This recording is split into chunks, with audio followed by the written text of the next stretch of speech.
Drunken Cock fans, this is Hickory, the Drunken Underwhelming from the Drunken Under Quarantine Show, welcoming you all to the Drunken Under Quarantine Show Season 4. Just a friendly reminder, this is an adult show. It contains adult content and heavy situations. Please be warned, if you're not an adult, now's your time to leave.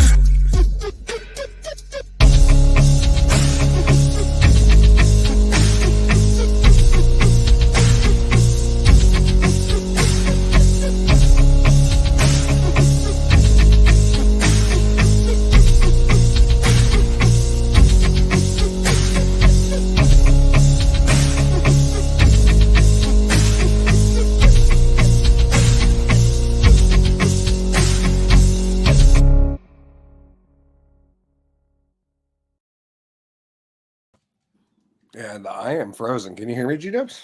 I can hear you. Maybe there? Nope, I'm frozen there too. Oh, I'm not here, so I guess we'll do the intro from the normal camera. That was weird.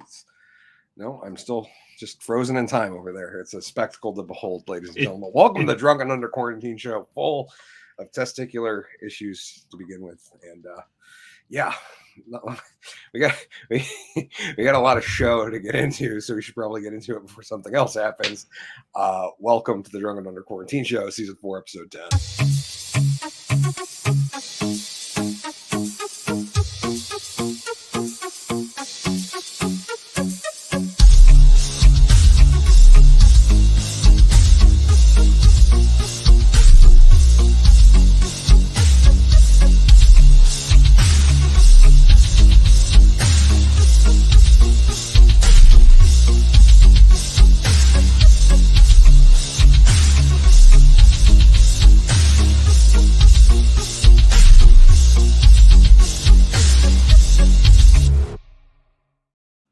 Welcome to a show where life replicates art, my friends. It is the Drunken Under Quarantine Show, Season 4. We're in Episode 10. I'm, of course, Hickory, the Drunken Underwhelming. Along with me is my beautiful, beautiful man of a co-host, Mr. G.W. Foley, a busy man at that with a lot going on. We got a lot to get into tonight. Obviously, the episode's called Season 4, Episode 10, White at the Crackhouse or Crack at the White House? Because both questions seem like they should make sense, and they do. And we got a lot of other fun topics to get into. We're going to go over a little more Bud Light stuff. Just a quick recap to, make sure we're calling back. And we also got some fun ones like the White House looking into studying blocking out the sun. And no, this is not another nuke the hurricane situation. But anyways, without further ado, welcoming to the spotlight stage, my man, my boy, my comrade, a beautiful foxy ginger. Please help me welcome Mr. G.W. Foley. There we go. Yeah, I did that wrong. Nailed it first. Been all around the world. Been all around the world, same song. Well, Digital Underground to get us started today. Nice. What is up, motherfuckers? It is Wednesday night, 8:06 on the dial, but we are live on the Rumble and the YouTubes. So we have that going for us. What is up, party people? The thing that I wanted to get into today, and sorry, Murphy was just sucking on my fingers, so he's all nicked up. My dog is a fucking addict. He's start him young, they say. Start him young. Anyways, so I'm at school doing my thing. I had a meeting, and then that meeting came back and found a.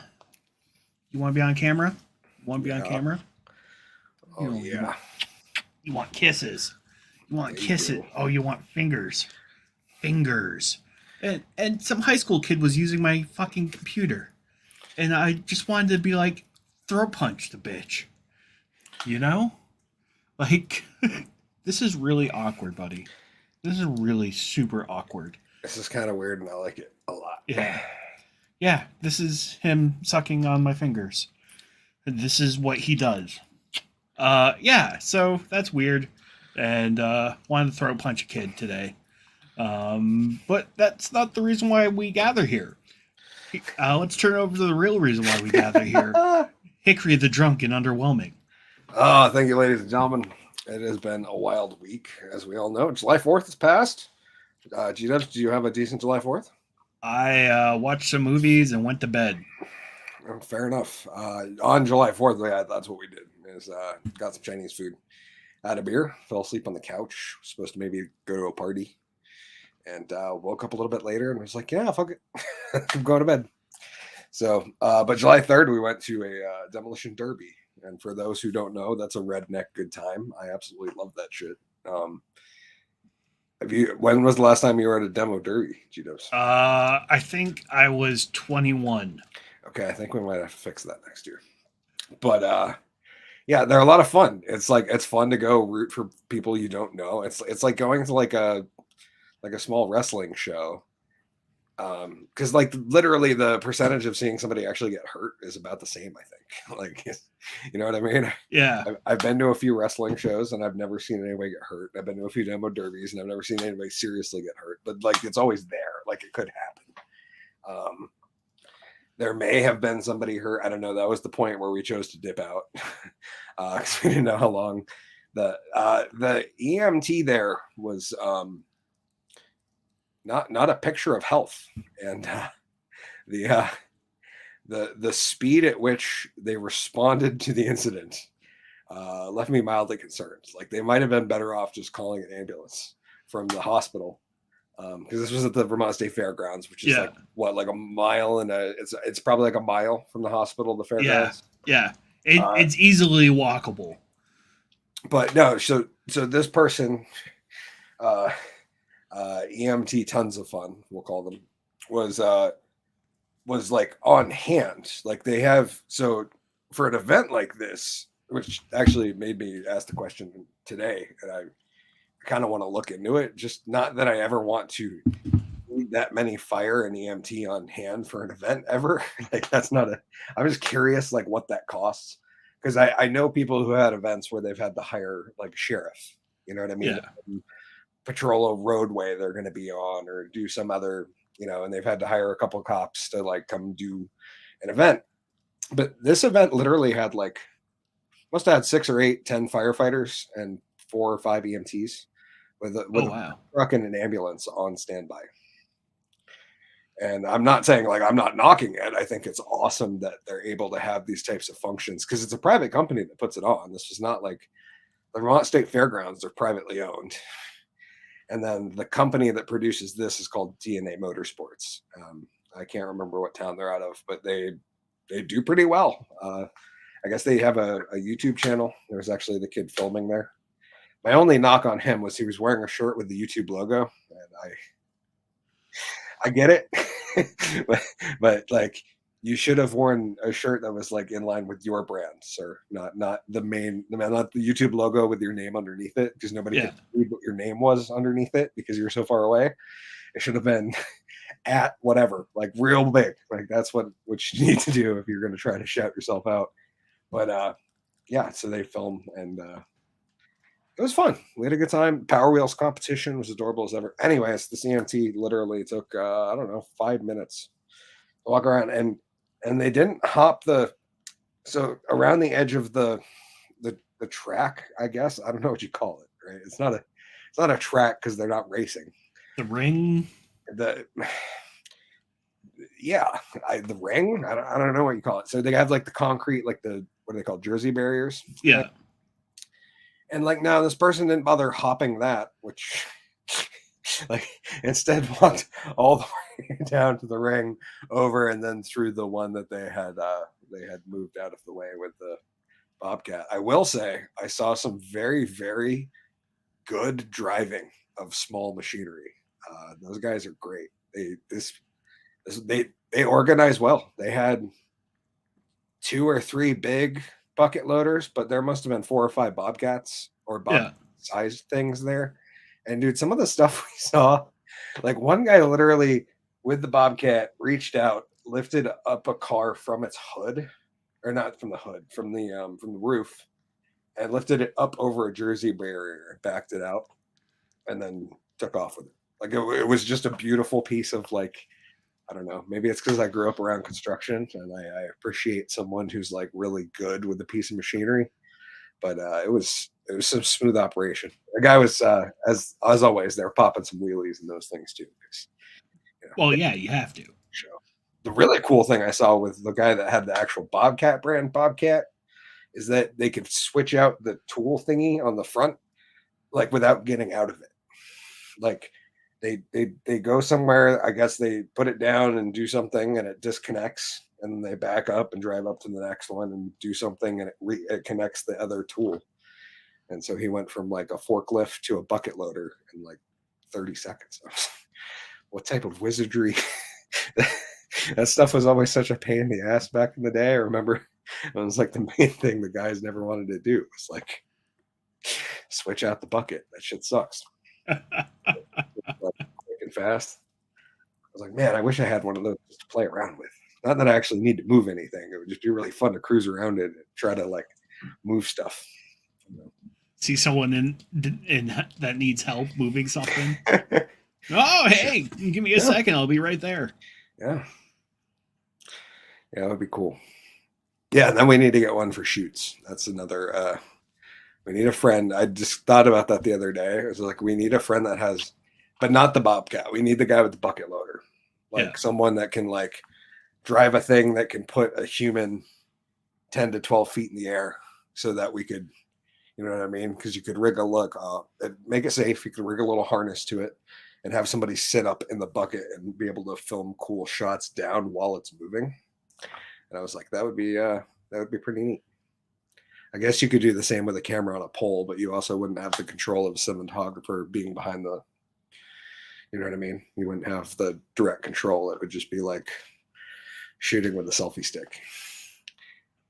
I don't know. They make cranes. I don't know if it'd be cheaper to get a crane. I don't know what, I know what a crane is, but I don't know what the crane you're speaking of. So obviously not a piece of heavy equipment, because sometimes it is. It's literally a device that like it'll have wheels on it, so it can go forward and backwards. Yep. You can turn a little bit, but not too much, especially with a camera. It can have up to like 20 feet in the air. Is it like and I don't know if that's the right term, like the scissor lifts? Like, you know, do you know what I'm talking about? Yeah. Like, it's like, but they're powered. Yeah. They like, and they like almost like an accordion. Yeah. Okay. It's like a normal crane, but instead of having like a rope and a ball at the end of it, it has a camera. Oh, okay. On top of the tower. And obviously, yeah. Okay, that makes sense now. Yeah. So it is actually a crane. Yeah. But it's just a camera crane. Yeah. Okay, that makes sense. I've seen those like in behind the scenes shots where they're like coming into a room or like into a parking garage from the outside and then coming back out or whatever. Yeah. That type of stuff. Yeah. So those are cranes. Okay. And yeah, I mean, you could get way better shots with that, I assume. But it was just one of those thoughts where I was like, yeah. It would be a handy tool if a friend had one and didn't mind dicking around with this for an afternoon. Yeah. It's definitely a way of doing it. It might be cooler to have it in the shot. Anyways. I thought about the other day. I was like, I need to find the right mower for Molasses to do a shoot in, like cruising around in it.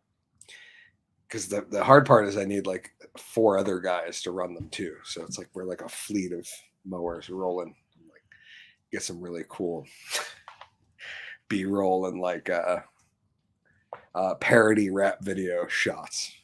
Synchronized lawn mowing out on the mowers. Yeah. That'd be pretty funny. And then afterwards it goes up on the crane all the way up to an up top shot, and it's just this completely photoshopped image of what the grass looks like, and it like spells out something perfectly. Like totally cheat it. Anyways, G-Dubs, you ready to get in the regular show? Let's do this shit. How about your wiener? Let's do this shit. He's so ready.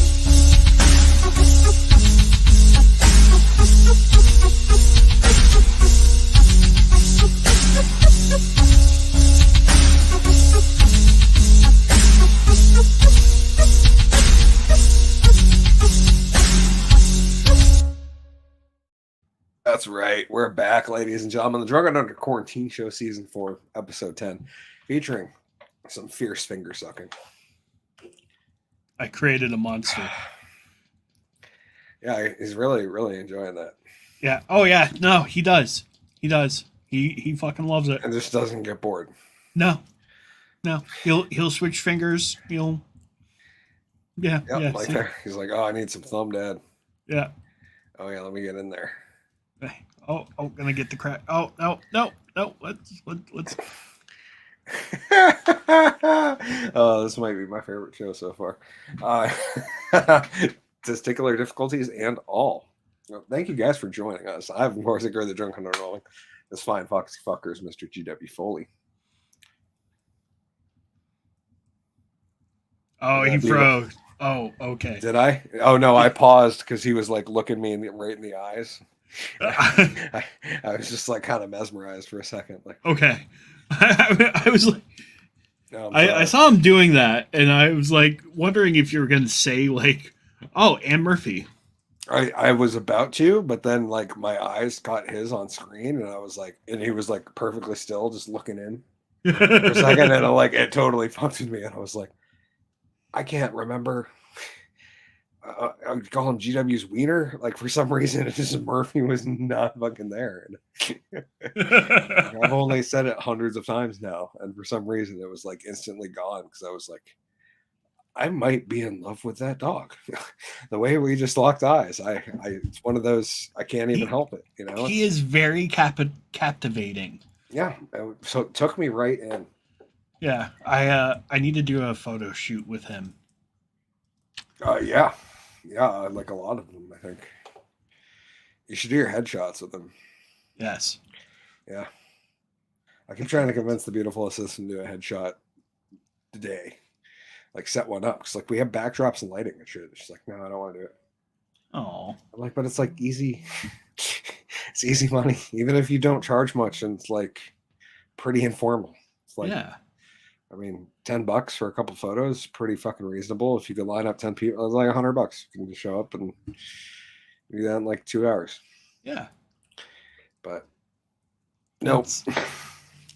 Keep trying. But I did get her to shoot some molasses video recently. So that's we're making steps in the right direction. And I think if I keep buying her gifts, like new lenses and other fun shit she can dick around with, it just might work out to help coax her into being like, you know what, maybe I do want to operate the camera for a music video shoot. I don't think that's likely. I recently wished I could operate the camera for molasses, but it can't happen due to, metaphysical things. Yeah. So, well, dude, I did think that at some point I would like to shoot a video for another artist. Because I think it would be really fun to like work with somebody else with a completely different, like with a, that has a song and an idea and a thing and hear what they have to say and then like be like, well, that's a great idea. I mean, here's what we could like, not necessarily try to change their idea, but like, hey, here's what we could do and here's something we could add to it. Or I don't know. I think that process would be fun. Yeah. It's what the fuck is it called? So a creative brief. There's another word for it, and I'm spacing on it right now. A treatment. Yep. Yeah. Yeah, dude. It sometimes it's nice to like take someone's idea and bring it into fruition. Yep. But yeah. Well, and that's kind of the same issue I have, like especially with the last piece, where I was on camera through the entire thing and trying to. Yeah, you didn't have the control that you would have if you weren't. Yeah. So it's a lot easier to. The funny part is everyone thinks that directing is like being the quarterback, and it's not. It's being the coach. Yeah, like you're not actually playing.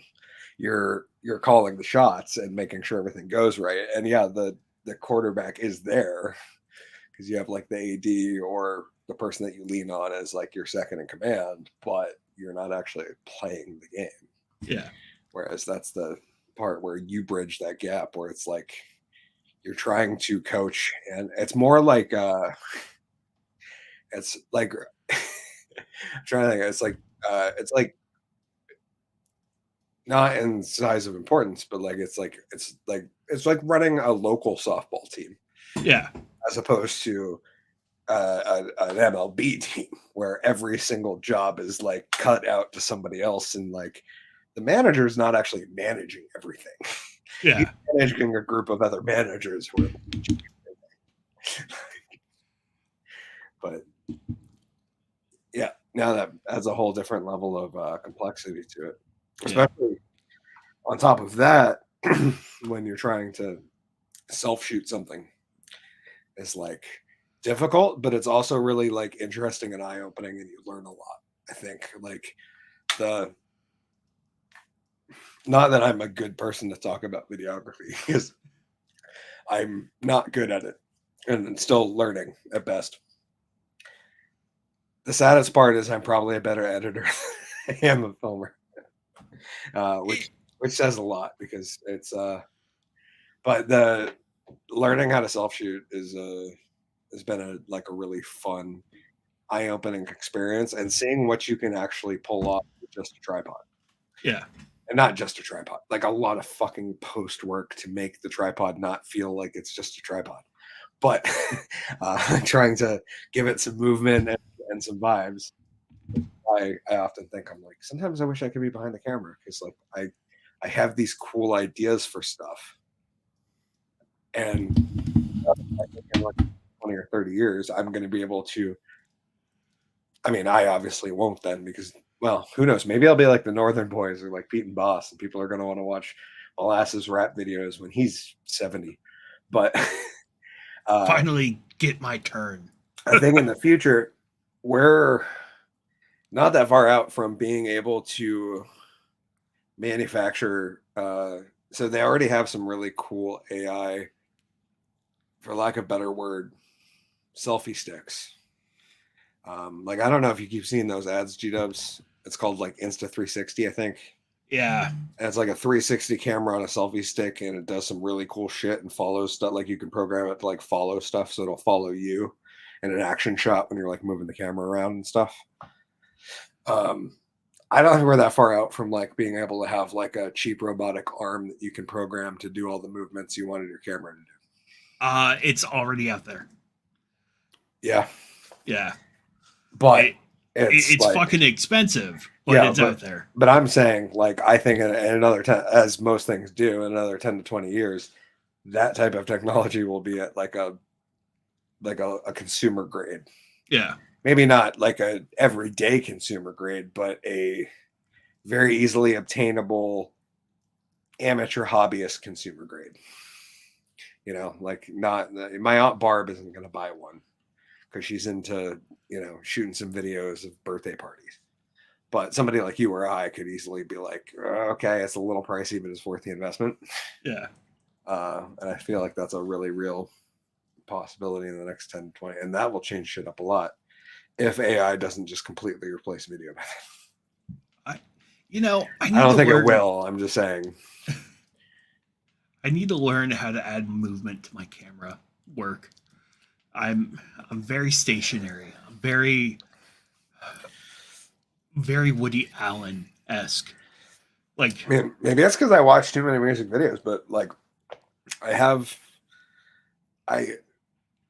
very cool ideas. Like when I hear stuff, I can imagine like how the camera like comes in and almost like dances to the beat with the artist. Yeah. You know what I mean? And I'm like, I want to do some of that. I think I would have a lot of fun. Like it's a whole different, I don't know. It's an interesting take on videography because it's that constant movement to beat, which I feel like I have the rhythm to do. Yeah.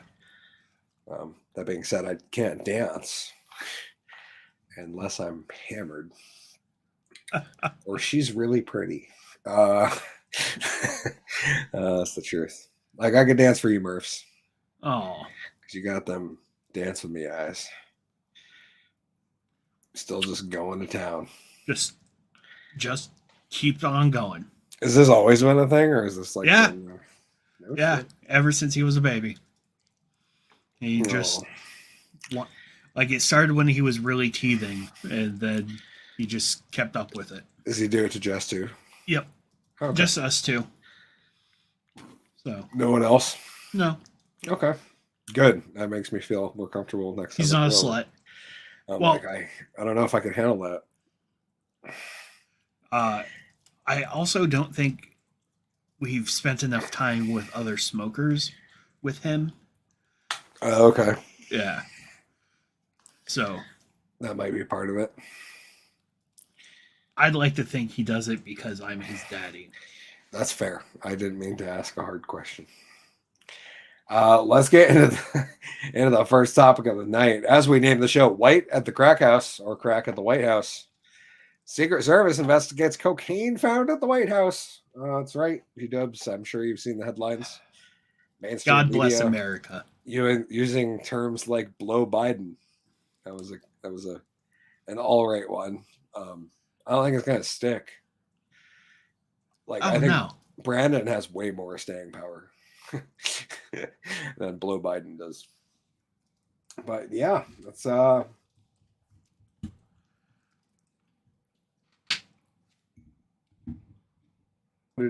comb for clues. Like it's a fucking mystery, right? Like that's the whole pretend thing is like, oh, this couldn't have happened. Like, are you kidding me? There's always cocaine in the White House. What do you people?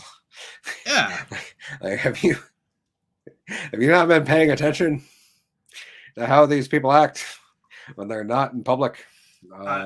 You can't tell me when Reagan was president, even though Nancy Reagan was just like, say no, there wasn't like some kid who's a fucking intern at the White House being like, I need to stay up all night and work on this brief. I'm going to snort some cocaine. Yeah. I think, although it does raise some issues, like some concerns about safety, like my first thought, and like I don't wish that anything bad happens ever to anyone, to be very clear, but the first time I saw a mystery bag of cocaine was found at the White House, all I could think was like, well, if you can sneak a bag of cocaine in there, you can sneak a bag of fentanyl in there. And yeah, a bag of fentanyl as the size of a bag of cocaine can kill people. To be clear, like a couple people. Yeah. That was like my first thought was like, that seems like a real, like there's some serious concerns about the security there. I want to know how much cocaine it was. Did it say? That's a very good question. No, they have not let out many details other than the preliminary test confirmed that it was cocaine. There's been a bunch of, we don't know what's happening. Basically everything Korean Jean-Pierre said is let the Secret Service do its investigation. Because there's no answers to anything. I guess it was found in the West Wing.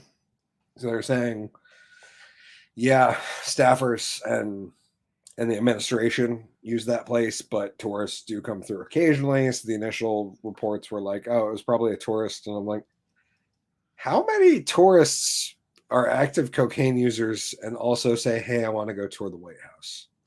That's a niche audience. It's a very niche audience because most, I would argue, just based on my limited knowledge about cocaine and its use, is that they tend to be a little paranoid.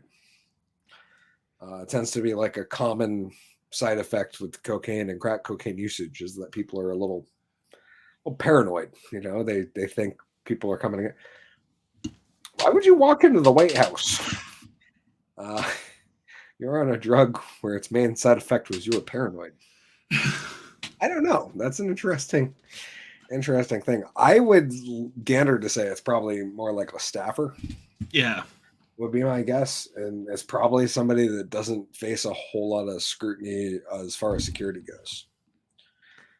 I mean, because like I feel like the average person's getting searched well enough that they're not like comfortable enough to take blow in there, right? Yeah.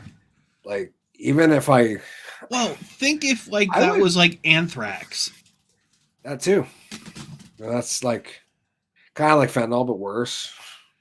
Like anthrax, that much anthrax killed a whole lot of people. Yeah. I mean, that much fentanyl killed quite a few. but they have to be like in direct proximity with it, where anthrax is kind of right airborne. Yeah. But still, it's like one of those like, okay. It makes you think, hey, this whole thing's a facade. It has been. No, I know, but it makes me wonder, like, what normies think. Like, if they're finally seeing past the shenanigans or what. They're not. Probably not. They're sitting there going, "Oh my god, how could this happen?" Like easily. You know, I really gotta grab a beer. You good for a Okay, second? yeah. Flip it over. Flip it over. Man, like if drugs can get into prisons, like drugs can definitely get into the White House. That's my two thoughts on it. And you know what? Praise to the guys with the big brass balls to sit there and decide today's the day I'm gonna take cocaine to the White House. Like, I want to know the thought process. like, like, were they meeting up with someone that like, oh yeah, I got brunch at 11, take the tour of the White House at noon, and then at 1:30 when the tour's done, I'm gonna geek out of my fucking mind on fucking cocaine. Like, whose thought process is that? I don't know, man. Like, it's weird. Like, I like if more power to you, but like, don't do coke, kids. It's not worth it. That's all I have to say. And now Murphy's running around because I put him down. He was like, I want to check things out and smell stuff. Ugh. God, I would hate to see my dog on cocaine. That would be terrible. He would just be a fucking monster. You know, like just fucking jackrabbit just going back and forth. Like now. Like that's what he's doing now. But yeah, my dog on cocaine is not a good thing. No, I think any dog on cocaine is generally not a good thing. Yeah. Because dogs can't consent, right? That's the basis we're operating on generally. Yeah. And makes me think about all the times that there have been drugs in the White House and nobody's ever noticed. Well, what was the I think it was Hush. Johnson's kid maybe? Or Murphy. Ford. One of them maybe it was Ford. Like Ford's daughter used to smoke pot in the White House all the time. Yeah. Willie Nelson was famously quoted as saying that he had rolled a joint in there. I don't know if he said he didn't say that specifically that he smoked a joint in there, but I mean, it's a place full of the world's most powerful rich and elites. Like, I would say drugs are probably one of the least worst things that they're doing. That the average person that's shocked by a story about there being cocaine in the White House is like, it's funny because it made headlines. And it's kind of created a shitstorm for the administration right now, where, yeah, especially at a point where we're at right now, where like the media's kind of like gotten on, like it's switched, like, and it's very clear. Seeing headlines now from verse like 8 to 10 weeks ago, like in the past couple months, there's been like it might have even been a couple weeks ago. Like the fucking sound alarm went out to all the big media places, and they're like, "Hey, it's all right to attack him now." And there's been a lot more like people actually, I don't know, questioning and calling out stuff in the Biden administration lately, which has been good. Is great because that's how the media should work. Don't get me wrong. There's a balance, like what they did to Trump, where it was just constant like drama bullshit all the time, was annoying and just made people like not care when they found something real. Yeah. Versus when people are trying to put a positive spin on shit like Afghanistan, you're like, oh, these people are clearly in the pocket of the ruling class. Great. That's these people are supposed to be the people that call that shit out, because they're supposed to be people like, I don't know, that are mildly honest. Yeah. And don't tell a story based on their own self-interest and their political affiliation. But we lost that a long time ago. Dude, that has never been a thing. Ever. In the history of journalism. Like, I agree, but at least there was a better mask of it for a little while. You know, like there hasn't been a mask since the Spanish-American War. Okay. And the start of yellow journalism. It's once that like yellow journalism started, it was just over for modern journalism. You did what the editor said. Yeah, that's fair. Which at the end of the day is whatever who owns stock says. Yeah. And therefore is get the most clicks possible. It doesn't matter if it's real. We can deal with the lawsuit later. And most people are not going to fact check shit anyways. So they don't have to lie necessarily. You just leave the actual important part in the last paragraph and nobody reads down that far. Yeah. And you include the shocking, sensational part as a question in the headline. And then you can be like, was Joe Biden doing cocaine in the White House? Well, actually, no. Joe Biden's never done cocaine in the White House. And blah, blah, blah, blah, blah. And 4,500 words later, actually, there was a bag of cocaine found in the White House. Yeah. And that's modern journalism. Yeah. It, like, to find, like, a truly independent journalist nowadays, like, that's a unicorn. Although part of me thinks that with the rise of social media and stuff, it's a little bit more possible. The issue is the independent journalists have their own bias as well. Yeah. Which I'm not like knocking because like whatever, I do too. You know what I mean? Like I'm not saying that everyone like that people are capable of perfectly being unbiased.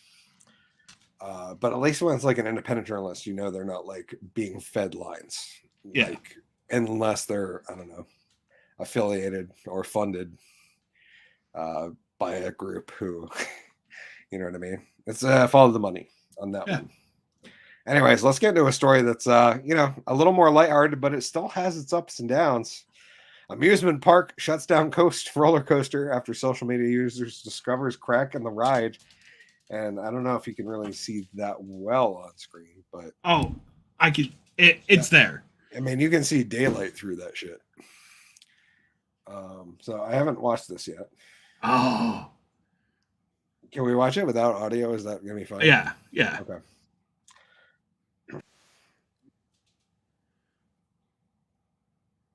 You can't hear that ad, right? No, I can't. Visitor in North Carolina spotted a crack in the support pillar of a roller coaster while people were on the ride. Yeah, it's pretty clear there that right here in this general vicinity, there might be a small failure.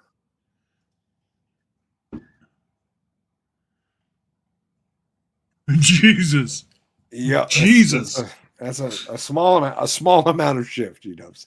The crazy part is like, in theory, a roller coaster like this is supposed to have like 2 checks a day, right? Like as the general, like, from what I've heard anyways, I don't know if that's like actually true, but I've assumed that most parks who have this type of liability insurance are require them to have safety checks regularly, like multi times per day, or at least upon open and close. So at least twice, sometimes more. Let's see that again.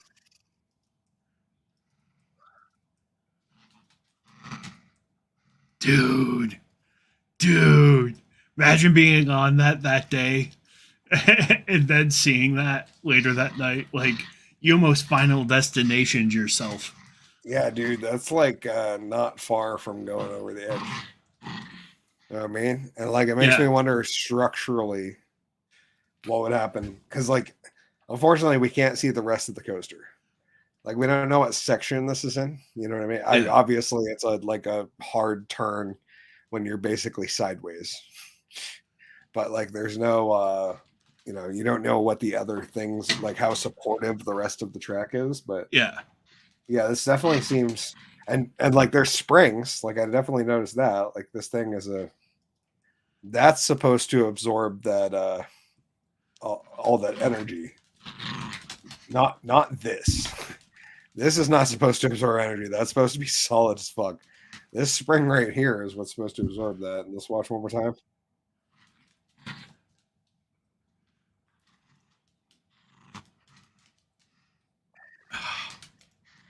You can see daylight through it. That's nuts. Yep. Yep. Oh, Jesus. Fucking people wonder why I don't go on museum rides. Like that is it right there. No, thank you. Jerry Wagner posted to Facebook on Friday that he discovered the crack in the Fury 325 Giga roller coaster at the Carowinds amusement park and notified officials who temporarily closed down the ride. Temporarily, I would hope you closed it until you fixed it. Like, that doesn't seem like a temporary problem. That seems like you need to fix out some structural shit and maybe talk to your engineer, because that type of failure, it's that's like 3 days from catastrophic at most. Yeah. Spokesperson for Carowinds, which is located outside of Charlotte, told Fox News Digital the park's maintenance team is conducting an inspection of the ride while it's closed. They're probably going to find sunlight through that hole, or they're not going to see it move. You know what I mean? That's like the other side, is like they're going to like look at it and be like, oh, we could probably weld it back together. And then one of them is going to see the video like 2 weeks later and be like, oh my God, we're going to kill people. Because like the movement was really like, it's bad. Like, you can tell it's bad. Like, anybody looking at it, you don't have to be an engineer to be like, yeah, that's probably that's not right. Yeah, that's not a good thing. That's not how we engineered that, I don't think.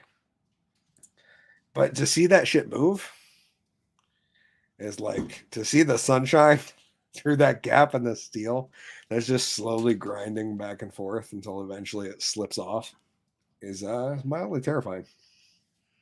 Yeah. Yeah, that thing is that's scary, because like, who knows when that thing fails. The question is like, it puts a weird angle on the track, and so like, even if it's not catastrophic and the whole roller coaster collapses, like if it puts it into such a position that the coaster binds, like it would just slam still. Yeah. Right? Like if it binded like that, like it would just go from like 40 miles an hour to 0 instantly, and you'd be stuck up there sideways, like with all the injuries of being slammed from 40 to 0. Well, it also depends, because it could push out more and fall off. Yeah, I guess so. So you would be spinning as you're falling because of the way that the track is laid out. Can they fall off though? I assume they were like pretty well around that pipe. Like they were in such a position that they couldn't fall off. Because like they do like upside down moves and stuff. Well, yes, but the track is linked together. Like the track that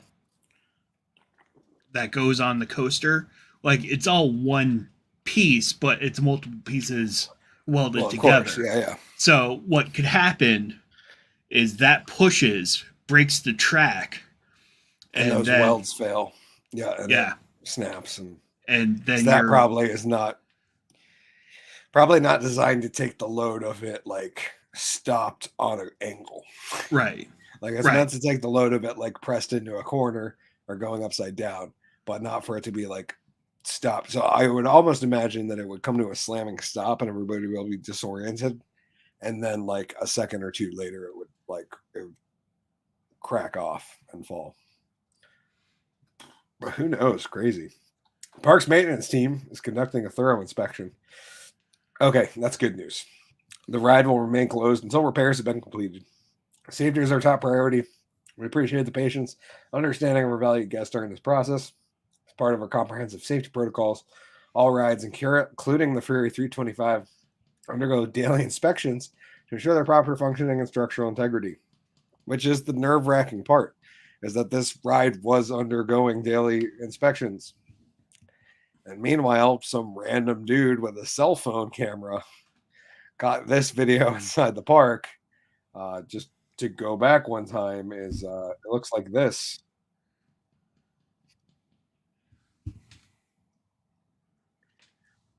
Here it comes. Baby. Like that shit looks like a shotgun racking. Like there's, you know what I mean? Like, there's that much movement. Like Yeah. That's what it looks like. So it looks like a goddamn weapon, like racking. And I'm like, oh, it's yeah, that's concerning because that weapon's meant to rack. That I don't think the roller coaster is meant to. Well, the best part about that is a couple days ago, they wrapped it in like a plastic wrap to like keep from water going inside and shit like that when it rains.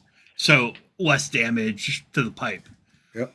And someone posted on the interwebs, all fixed up, and showed a picture of the saran wrap. Oh, that's funny. Yeah. Oh, that's really funny. Okay. Next story and last story and a half before we get into the after show. If you don't know about that, it's over on Rumble, where G-Dubs and I say all the things you can't say on the YouTubes and the Facebooks. I'll be over there. But to recap on the story we've been following, because who hasn't been following this one? Because it's been hysterical and a meme factory. Bud Light sales continue to go flat during key summer months. That's right, bitches. It's July. Apparently, they didn't have a great Pride month, which is sad. Because Bud Light leaned in really hard for them Pride sales and still came up short. So, hats off to you, Bud Light. Bud Light is showing no signs of rebounding from its slumps of sales. Plunged even further in June, recent industry data shows. Sales of the popular beer dropped 28% for the week ending June 24th compared to the same period last year. According to the beer tracker, Bump Williams Consulting, sales of Yuengling, Coors Light, and Miller Lite all rose by 22%, 19%, and 16% respectively during the same week. That adds to around $26.3 million less for Bud Light compared to a year ago, according to data from consumer behavior and analytics from Circana, which measured a one-week sales for Bud Light ending June 25th. Coors Light, Mexican Pilsner, Modelo Especial each saw their sales growing roughly $10.4 million during the same week span. And here was a video of the Bud Light CEO going on a press tour, basically to tell you, we just want to talk about beer. We have no idea how politics entered the conversation. We have no idea why anybody's upset when we hired somebody who's clearly divisive and playing a role for clicks.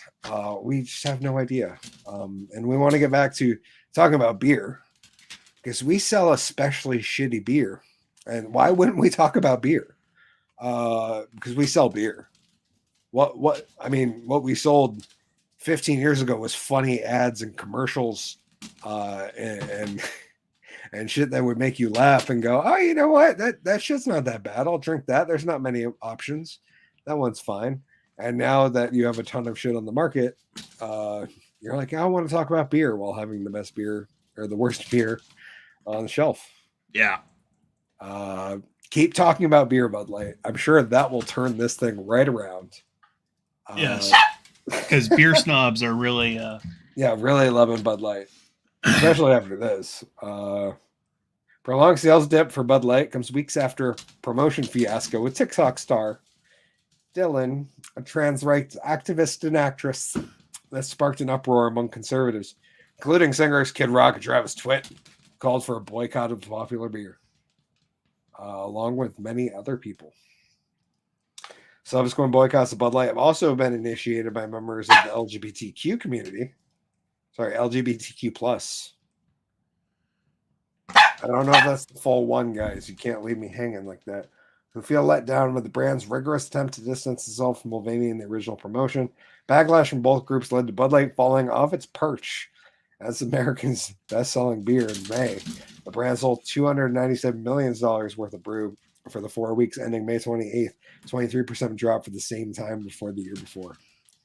25% is a good amount for a brand that was like regarded as good recently. Yeah. That's a shitload. That's impressive. But in the last take, I saw this article and I was like, holy shit. This looks like the mainstream media actually saying the quiet part out loud, which I had been saying the whole time, but here we go. Some Bud Light drinkers are angry, but not for the reason you think. A story from Daniel Klein and MSN, originally The Street. Kid Rock may not speak for all the people who are angry at Anheuser-Busch, which don't get me wrong. I'm white trash as shit. I like a good Kid Rock song once in a while. He doesn't speak for me. Just to be clear, I speak for me. I'm American as fuck, and that's something we do in this place. We speak for ourselves, right? Yeah. Rock famously used an automatic weapon, which fuck you, Kid Rock, for being rich and successful and having enough money to afford an automatic weapon that you can show on social media. Because that's some goddamn money. I don't know if you know, G-Dub, but just to get... Isn't it like 10 grand just to get the possibility of this stamp? No, well, so the stamp's only $200. Fun fact, the stamp's only $200. But the only things that are fully automatic that are legal were made before the Gun Control Act, and I'm pretty sure it was 86. It was during Reagan. And so those are the only ones that are allowed in the country other than ones made made for the government or law enforcement. So no civilian, so no normal person other than a cop or a military guy who has good standing can issue the production of a new fully automatic weapon. So everything the citizenry has access to it was built in 1986 or before, which means that the pool of available options is small, which automatically drives the price up. Yeah. So it's $200 with the tax stamp, but shit, if you could find one if you could find like a fully auto M16 is probably like $30,000 to $35,000. Because you have to be willing, you have to be able to find somebody who's willing to part with it first. Yeah. You know what I mean? Because it's not like it's on a national website. Like, automatic guns are here. Everybody's trying to sell. It's nobody's trying to sell it. Like, they're collectible. They're worth a lot of money because they're super rare. And as far as things have been going and are going, we're not going to get that law is not going to get overturned anytime soon. It should, but it won't.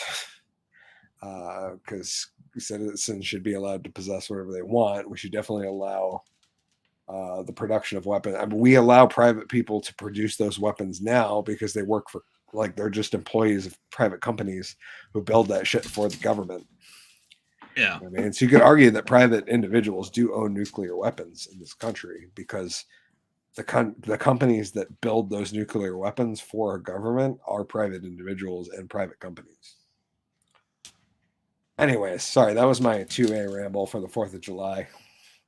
Let's keep the muskets loaded, kids.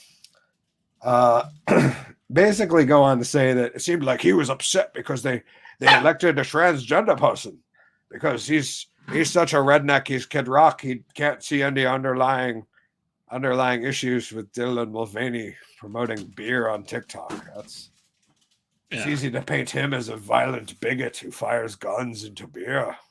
How dare you question our narrative? A second group of emails, however, been more thought.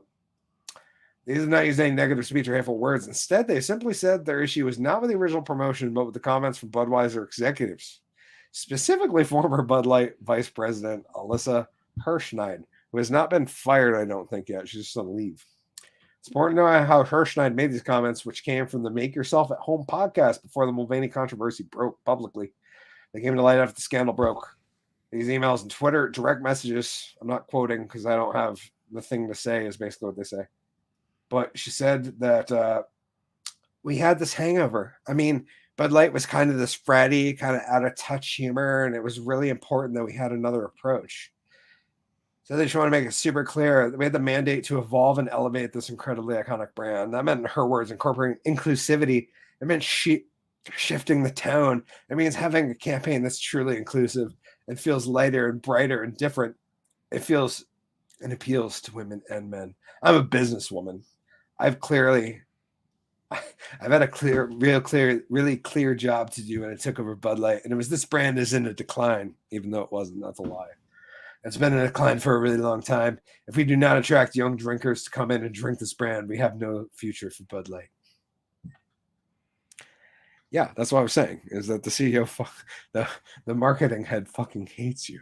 Why would you buy their beer? Yeah, fair enough. Yeah. Anyways, we're going to get in the after show. Thank you guys for joining us. Jebs, you got anything to say before we get out of here?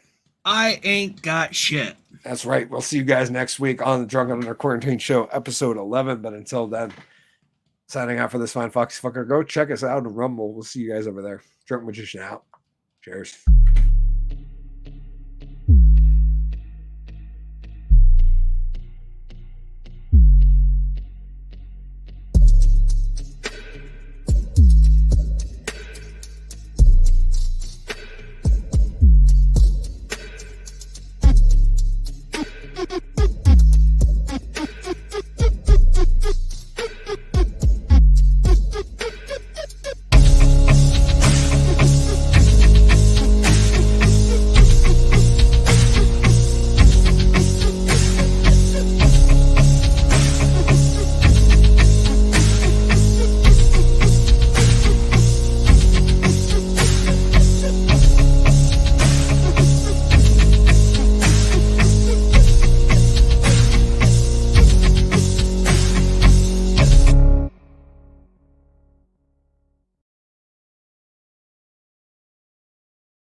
Gabba gabba hey, drunken cock fans. This is Hickory, the Drunken Underwhelming of the Drunken Under Quarantine Show.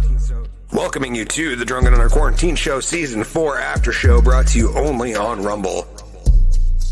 This is a very, very, very adult show, containing a very, very adult subjects. So please, if you're not very, very adult, or pretty much a kid that's over 21, now's your time to go.